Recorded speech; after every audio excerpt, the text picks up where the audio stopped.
Halo, assalamualaikum warahmatullahi wabarakatuh. Ketemu lagi dengan saya Mr. J. Apa kabar sobat semuanya? Di kesempatan video kali ini, sebelum kita mulai, saya ingin mendoakan kepada Anda semua, semoga Allah selalu memberikan keberkahan, kelimpahan, kemurahan rezeki, kesehatan, dan kemudahan yang besar untuk Anda semuanya. Baik, sebelum kita mulai, ya kita flashback dulu. Di video yang lalu kita masih membahas tentang terapi rezeki dengan cara memperbaiki niatan sedekah kita, ya. Maka di video kita kali ini masih melanjutkan tema yang lalu tentang terapi rezeki, dan saya menyebutnya dengan teori zero. Apa sih teori zero?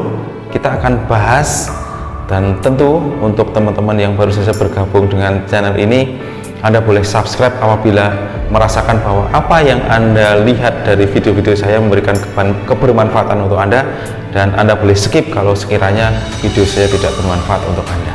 Baik, apa sih terapi zero itu? Kita akan bahas.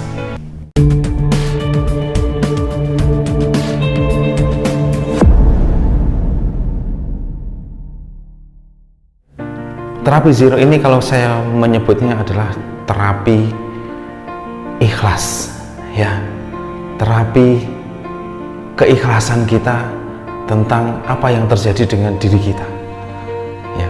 Kita harus bisa berdamai dengan diri kita sendiri dan kembali ke titik nol, meriset diri kita, meriset masa lalu kita, meriset apa yang terjadi dalam kehidupan kita, kembali ke titik nol. Ya, kita tidak bisa menghapus apa yang terjadi di masa lalu, tetapi mungkin ada di antara kita yang mungkin pernah mengalami kejadian-kejadian buruk, pernah mengalami trauma masa lalu, pernah memiliki masa lalu yang sangat tidak mengenakan, sehingga itu menjadi sebuah trauma tersendiri dan masih terbawa sampai sekarang. Kalau kita masih belum bisa berdamai dengan masa lalu kita, maka jangan harap kita akan bisa mendapatkan rezeki yang lebih besar. Kita akan mendapatkan kemudahan-kemudahan yang lebih lagi. Adanya beban masa lalu itu akan menjadi mental block tersendiri bagi kita untuk melangkah ke masa depan yang lebih baik, ya. Maka satu-satunya cara untuk mengekat apa yang terjadi dengan masa lalu kita dan melompat ke kehidupan yang lebih baik adalah dengan memaafkan dan mengikhlaskan apa yang sudah terjadi dengan masa lalu yang buruk dengan diri kita. Kita tidak bisa menghapusnya, kita hanya cukup perlu berdamai, ya. Jadi kembali ke titik nol, ya, memaafkan semua apa yang pernah terjadi, termasuk orang-orang yang mungkin pernah menyakiti kita, ya, termasuk mungkin dengan peristiwa-peristiwa yang sangat tidak mengenakan. Kalau bisa kita reset, ya. Tentu ini tidak mudah, ini butuh perjuangan yang sangat keras. Tetapi kalau Anda bisa melakukan itu, maka saya yakin Anda akan bisa menatap masa depan yang lebih baik, dan juga Anda akan membiarkan diri Anda sendiri, ya, membiarkan diri kita untuk menerima limpahan kemudahan, limpahan rezeki yang lebih besar, ya. Berdamailah dengan masa lalu, berdamailah dengan masa sekarang. Biarkan diri kita, izinkan diri kita untuk memaafkan semuanya, meriset kembali ke titik nol, dan izinkan diri kita untuk menerima limpahan rezeki yang lebih besar.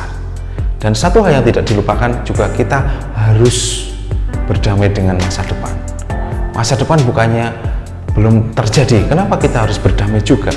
Ya, seringkali kita mengalami ketakutan dengan masa depan yang belum pasti. Kita takut, aduh bagaimana ya nanti kalau anak-anak tidak bisa bekerja, bagaimana ya nanti kalau saya tua tidak bisa produktif, bagaimana ya nanti kalau saya tua jauh dari anak-anak, bagaimana ya nanti ya kalau saya pensiun, keuangan saya menjadi sempit, bagaimana ya nanti kalau usaha saya bangkrut, dan seterusnya. Ketakutan masa depan yang tidak beralasan ini yang akan mematikan rezeki kita, ya.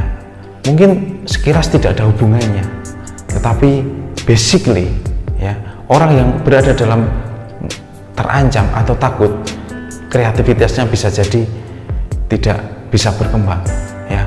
hanya jiwa-jiwa yang bebas, hanya jiwa-jiwa yang ikhlas, hanya jiwa-jiwa yang memaafkan, ya, itu yang akan membuat kreativitas kita menjadi lebih berkembang, dan kita akan mengizinkan diri kita berdamai, ya, segala kemudahan silahkan, ya, dan kita juga akan membiarkan diri kita secara tulus dan ikhlas menerima apapun yang terjadi sesuai dengan kehendak Tuhan, ya.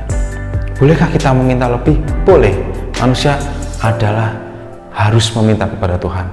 Maka dari itu, ya, mengikhlaskan diri terhadap apa yang menimpa kita, berserah diri, ikhlas, dan saatnya kita totali hanya meminta kemudahan kepada Tuhan, just Tuhan and me, just Allah and me semata. Ketika kita sudah sampai di titik itu, maka jangan heran kemudahan-kemudahan itu akan datang satu persatu menghampiri kita, ya. Itu yang pernah saya rasakan, dan semoga ini memberikan inspirasi tersendiri buat Anda. Sampai ketemu lagi di video-video berikutnya. Salam bangkit dan bermartabat.